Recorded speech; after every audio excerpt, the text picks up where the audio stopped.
जी चौधरी साहब। रियासत खान को हिफाजत से इसके ठिकाने तक पहुंचा के आओ और खबरदार इसका बाल भी भीगा ना हो। डेरे पे आए दुश्मन की हिफाजत भी हमारा फर्ज है। जी चौधरी साहब। रियासत खान तुम अब जाओ और आइंदा के लिए मेरी बातें अपने दिमाग में बिठा लो। अगर आपका यही हुक्म है तो मैं चला जाता हूँ, लेकिन मुझे यहाँ आने से कोई नहीं रोक सकता, कोई भी नहीं। अब हम और आप इस पोजीशन में नहीं है कि और कत्ल गारत बर्दाश्त कर सके। चले। खबरदार मौजे, मेहमान के एहतराम में कोई कमी ना हो।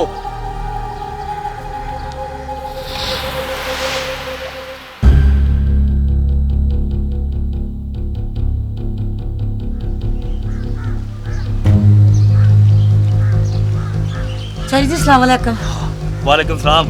हाँ भाई दारो, क्या खबरें लाई है नफासत खान की? चौधरी जी अल्लाह जानता है कि मैंने तो कभी झूठ ही नहीं बोला। चौधरी जी मुझे तो अपने कानों पे यकीन ही नहीं आ रहा, ऐसी खबर लाई हूँ कि आप हैरान परेशान ही रह जाएंगे। ओहो, ओए कुछ बताएगी भी? चौधरी जी वो ना मुझे गुड्डे बता रही थी कि रियासत ना नफासत के डेरे पे आया था कल रेस से मिलने के लिए। ओए तेरी मत तो नहीं मारी गई? और ये गुड्डो कौन है? वो जी डेरे पे काम करती है भैंसों के वाड़े में, मैं उसकी बड़ी राजदार हूँ जी। ओए काम की बात कर, काम की बात। तू क्या मुझे उल्टे सीधे किस्से सुनाने शुरू कर देती है? अल्लाह जानता है मैंने कभी झूठ नहीं बोला। दिल तो मेरा भी नहीं मानता दारो, ये कैसे मुमकिन है? मेरा भी दिल नहीं मानता था चौधरी जी, अल्लाह जानता है कि मैंने कभी झूठ नहीं। अच्छा, और तू सुन, वो है ना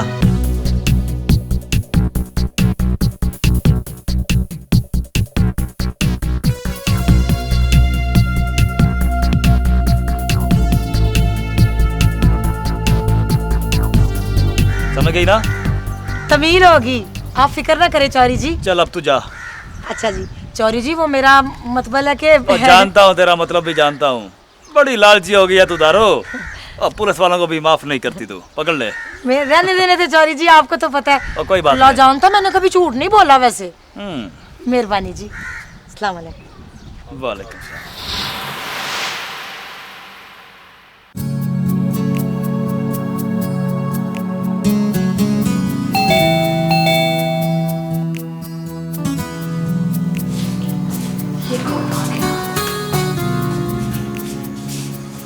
अस्सलाम वालेकुम। वालेकुम अस्सलाम। आइए। आप यहाँ अचानक ही? जी मैं काम से शहर आया हुआ था, सोचा आपको सरप्राइज ही दिया जाए। हाँ वो सब तो ठीक है, लेकिन ये जी आप आखिर मेरी मोहसिना है, जान बचाई थी आपने मेरी। मेरा मतलब है कि वो कुछ नहीं है जी, ये बस अपनी भैंसों का दूध है और खालिस देसी घ्यो है। लेकिन गुलरेज साहब, मेरा मतलब है कि इस सब की क्या जरूरत थी? कोई बात नहीं जी, शहर में ये सब चीजें खालिस मिलती कहाँ है, खत्म हो जाएगा तो और आ जाएगा। बात दरअसल ये है, मैं आपको कैसे बताऊं गुलरेज साहब, दरअसल ये सब कुछ हम नहीं खाते। जी खाएंगे कैसे, यहाँ पे ये चीजें खालिस मिलती थोड़ी हैं। खैर छोड़ें आप इस मसले को, आप ये बताएं आपके वालिद साहब का क्या हाल है? वो आप बता रही थी ना उनकी तबीयत कुछ खराब सी है। बिल्कुल ठीक है, ही इज ऑल राइट। और आपकी नौकरी कैसी चल रही है जी? आप खड़े हुए प्लीज आइए ना, बैठिए, कोई चाय कॉफी। और नहीं जी, इन सब चीज़ों की ज़रूरत नहीं है जी, वैसे मैं आता रहता हूँ शहर, फिर मुलाकात होगी। वो जी आप दोबारा कभी आए ना मलकवाल, अगर ज़रूरत हो तो फ़ोन कर दीजिएगा, मैं गाड़ी भिजवा दूंगा। जी शुक्रिया। अच्छा जी मैं चलता हूँ फिर, आपकी ड्यूटी का टाइम हो रहा है। ठीक है, बहुत शुक्रिया। अच्छा जी, रब राखा। खुदा हाफिज़।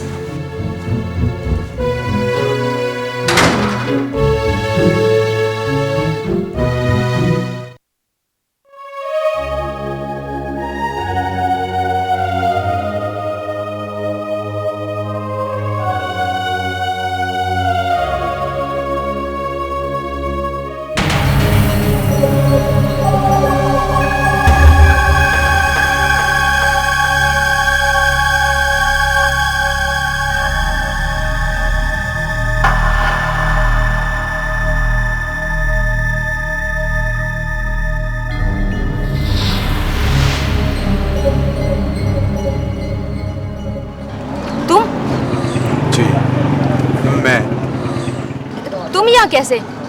फकीर का कोई ठिकाना नहीं होता, फकीर का ठिकाना फकीर का आस्थाना होता है बीबी, लेकिन आप यहाँ मैं अब चलूं? शायद आपको बहुत जल्दी है। हाँ वो आपकी अम्मी थी जो आपको? कौन? मेरे साथ तो कोई भी नहीं था। मैं समझा कि आपकी वालदा साहबा थी जिनसे आप कुछ। नहीं, दरअसल वो हमारे मिलने वाली है। एक बात याद रखना बीबी, आग से खेलोगी ना तो अपने आप को खुद ही जला लोगी।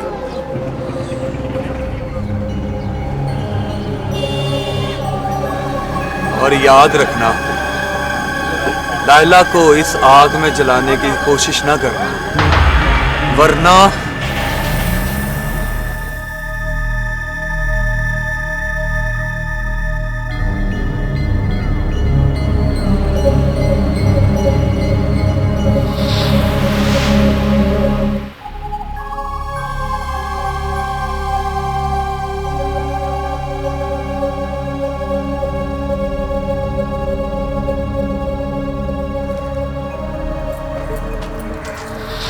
जी अबू जी, आपने मुझे याद किया? हाँ, क्या हो क्या अबू जी? तुम चौधरी नियामत के डेरे पर गए थे? जी हाँ। क्यों? अबू से ये बताने के लिए कि मैंने उस पर हमला नहीं किया। अच्छा, और उसने तुम्हारी बात मान ली? मेरा तो यही ख्याल है। जन्म में क्या तुम्हारा ख्याल? मेरा तो यही ख्याल था।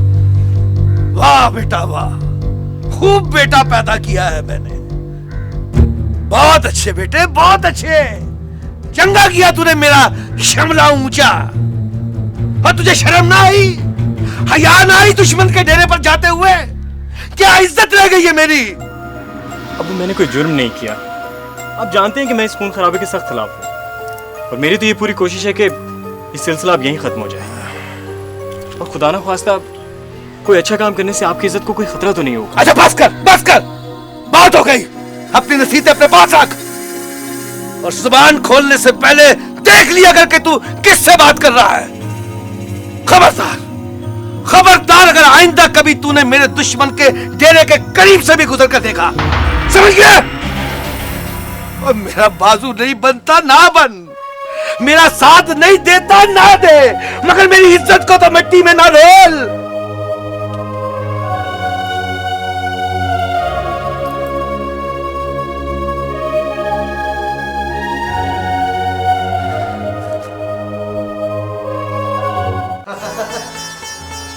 सुभान अल्लाह, अब तो आप सुर में हो गई बाबा बीबी जी। तेरा बेड़ा गर्क हो गया उस्ताद। ना तूने हमारे घर की जिम्मेदारी कब से संभाल ली है? जिम्मेदारी तो मेरी अपनी खत्म नहीं होती। 7 बच्चे, 1 बीवी। वे फिट्टे मुंह तेरा।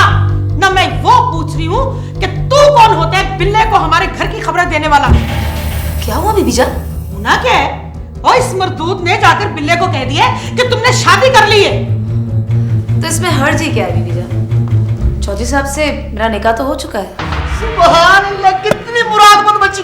जी वो पे जीते रहो। ओहो, अभी निकाह हुआ है और पर भी लग गए तुझे? वाह जी वाह, बड़ा शौक है तुझे उड़ने का। आप तो बात का बतंगड़ बना रही है बीबी जान। और क्या, मौला खैर करे। बस कर दे, बस कर दे। तुझे पता है बिल्ले ने 2 साल से इस घर का खर्चा उठा रखा है। अरे अगर उसको यकीन हो गया तो वो आकर हमारा काम बच्चा कोलू कर देगा। वो बड़ा नामुराद है, इसलिए मैंने उसको मना कर दी है। बस कर, बकवास बंद कर तू। और हाँ, ये याद रखना कि मैं तुझे यहाँ से निकाल दूंगी। और तू बाजार के हालात तो जानता है ना, भीख मांगता फिरेगा तू। हाँ, भीख मांगता फिरेगा। 3 नस्लों से आपकी खिदमत कर रहे हैं, जलंधर से लेके यहाँ तक आपका साथ दिया है। ये सिला दे रही हो हमारी मोहब्बत का। वाह वाह। खबरदार, खबरदार, जो आज के बाद हमारे घरेलू मामलात में तूने दखल देने की कोशिश की तो, अरे तुझे से क्या, यहाँ कौन आता है कौन जाता है? बीबी जान, उस्ताद बेचारे के क्यों पीछे पड़ गई हैं? गरीब आदमी है। तूने सर चढ़ा रखा है इसे। बीबी जी, उस्तादों के साथ ऐसा रवैया दुरुस्त नहीं है। बड़ा उस्ताद आया।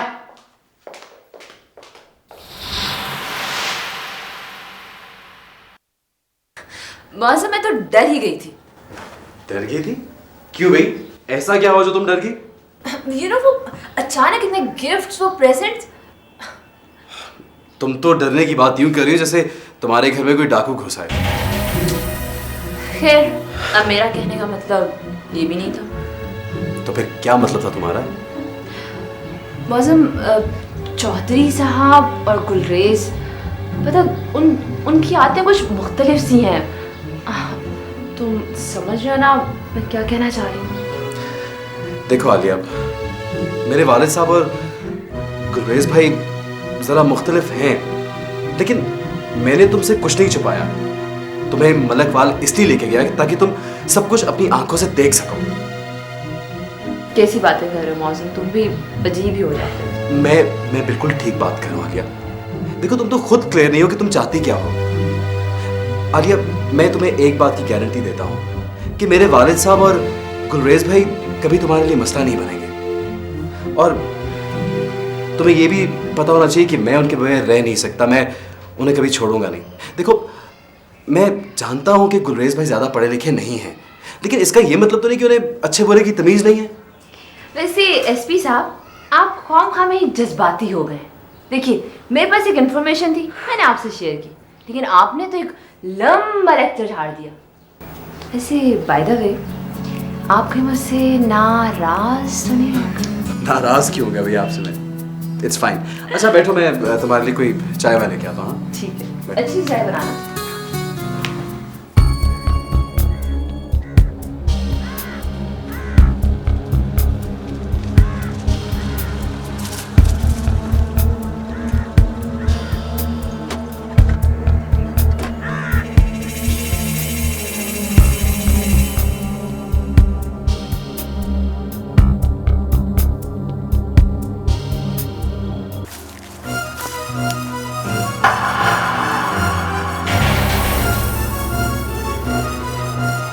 तो लाइला भी लगती हैं,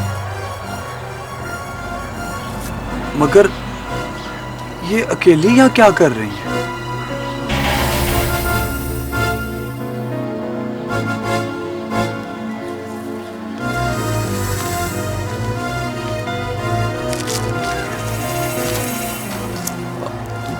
बीबी जी, आप यहाँ पर अकेली, खैरियत तो है ना? हाँ साईं जी, कभी कभी जब शहर से दिल घबराने लगता है तो यहाँ आना ही पड़ता है। यहाँ पर तो सब भी जरूरतमंद है, सबको कहीं ना कहीं जाना पड़ता है बीबी जी। सब भी चोट खाए हैं, किसी का घाव बाहर आ जाता है और किसी का घाव अंदर ही अंदर मार करता रहता है। तुमसे बात करके दिल को बहुत इत्मीनान मिलता है साईं। मेरी खुशबख्ती है बीबी जी, मेरी वजह से आपको चंद लम्हों के लिए ही सही सुख तो मिला। ठीक है साईं, अब मैं जाती हूँ, मुझे कुछ जल्दी है। यहाँ पे तो सबको जल्दी होती है, किसी को आने की जल्दी है और किसी को जाने की।